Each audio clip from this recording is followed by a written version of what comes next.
Degen Radio.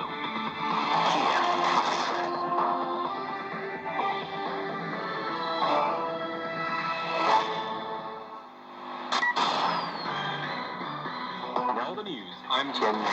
The Chinese president says free and open trade and investment are the purposes and principles of the Asia-Pacific Economic Cooperation and also the pillar for the realization of the Future Vision 2040.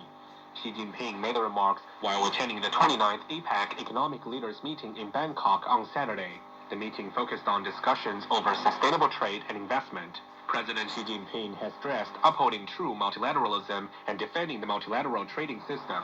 He has also called for striving for the early realization of a comprehensive, high-standard free trade area of the Asia-Pacific. Chinese Foreign Minister Wang Yi had said the country's voice of promoting global development and leading global governance demonstrates its responsibility as a major country. Wang made the remarks while briefing the media on the outcomes of Chinese President Xi Jinping's trip to Southeast Asia. President Xi has attended the 17th G20 summit and the 29th APEC Economic Leaders Meeting and visited Thailand. The Chinese Foreign Minister said the trip sends a strong signal that China will continue to promote world peace and development and deepen opening up and cooperation. The COP27 Climate Summit has wrapped up in Egypt with a major breakthrough on the Climate Loss and Damage Fund for vulnerable nations. But delegates delayed approving a wider deal outlining a global resolve to fight climate change. Yasser Hakim reports from Sharm el-Sheikh. The G77 developing nations who have pushed for the loss and damages are calling for developed nations, and that's what the agenda now is. Developed nations, international financial institutions as well, not just countries, will be paying for the cost of hazards caused by climate change, because these hazards are caused by the gas emissions that has been done by the developed nations, richer nations, using gas emissions and carbon at high levels. Obviously, this is still a point of contention.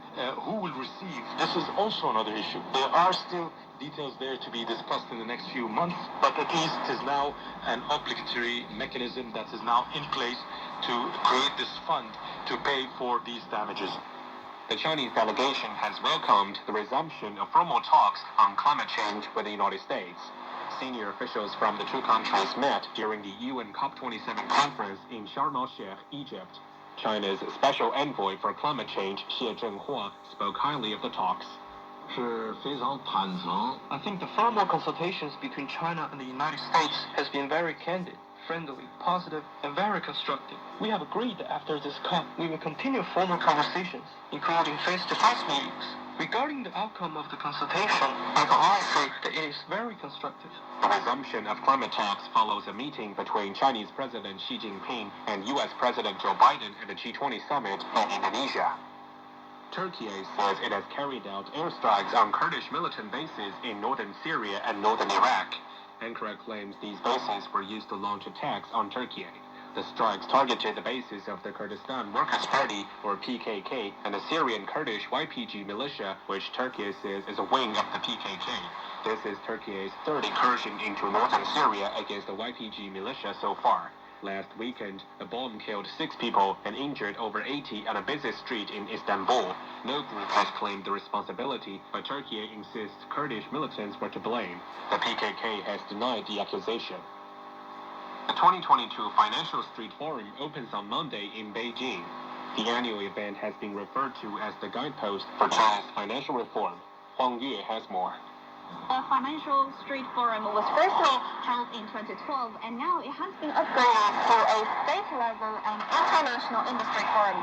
The forum is widely regarded as the wind vane for China's financial industry reform and development. There will be about 400 guests from both home and abroad to attend this year's forum, which is themed Forge Ahead Toward a Shared Future, Economic Development and Financial Cooperation Among China. French striker Karim Benzema has been ruled out of the FIFA World Cup in Qatar with a muscle injury.